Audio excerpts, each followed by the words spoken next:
Мисол Instagram безимед гуфтаги ҳама Instagram тесел якам кор намекунам. суръати пасти интернет шаҳзод Холиқов донишҷӯи тоҷикро нигарон кардааст. баъзе китобҳоро аз тариқи интернет мехоҳад дастрас кунад, вале на ҳамеша муваффақ мешавад. Ростига якуни мо 2 моҳ эси ганда субат шудага. Тесел компания Тесел анча сума худам Тесел сода мебарам суста.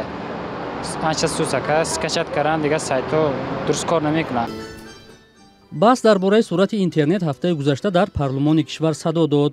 баъзе вакилон аз суръати пасти интернет нигаронӣ карданд ва бархе дигар аз Илҳом Атоев, муовини раиси хадамоти алоқа, пурсиданд ки баъди дастури президент дар мавриди беҳтар кардани хидматрасонӣ дар ин самт чӣ кор кардааст. ӯ посух дод ки дар 3 моҳи ахир онҳо як ситод таъсис дода суръати интернетро ба 100 гигабайт расонидаанд ки дар қиёс ба гузашта беҳтар аст. вале баъзе вакилон чизи дигар мегӯянд. متاسفانه امروز سرعت حرکت اینترنتی که امروز در جمهوری تاجیکستان است سفارش های پرزیدنت جمهوری تاجیکستان را اجرا کردن نتوانسته ایستاده است. سببش چیست؟ برای چه اینا باید مخصوص شخصیت های مسئولی که برای پوره و همطرفه دستگیری کردن سیاست امروزی پرزیدنت جمهوری تاجیکستان و عملهای همه حزب‌های سیاسی جمهوری تاجیکستان که برای بهتر کردن خصوصیت‌های آنها یعنی سعی کوش می‌کنند. пойгоҳҳои санҷиши суръати интернет нишон медиҳад ки аксари ширкатҳои интернетрасон бо суръати паст ба муштариён интернет медиҳанд. масалан инҷо ширкати Тисел дар компютер камтар аз 1 мегабит сония аст. ба фарқ аз ин дар дигар ширкатҳои интернетрасон суръати интернет баландтар буда то 32 мегабит сония аст. коршиносон бар ин назаранд ки агар мақомоти тоҷик мехост дар ин 3 моҳи ахир сифату суръати интернетро беҳтар мекарданд, вале вазъ баръакс бадтар шудааст.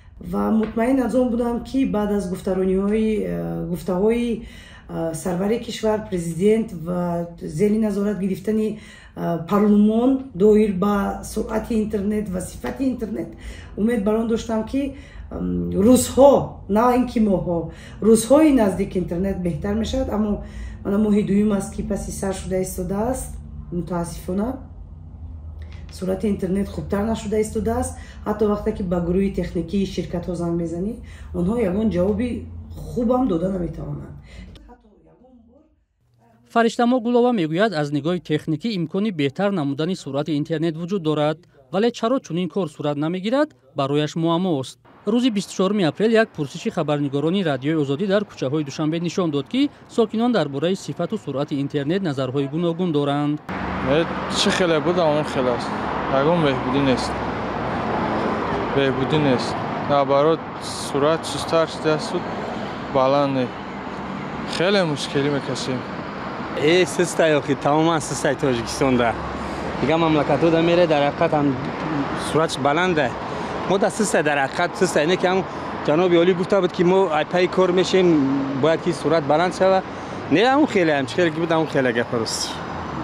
нархи навош ба ҳамин суръат нархи навошам қиматай суръатшам систай тамоман нодурустай охи. мечаспа охи да айни гап задан мечаспа. 135 сомон метие мечаспа. Ну камтар загрузка меравад, не ки назар ба пешна беҳтар шудагӣ.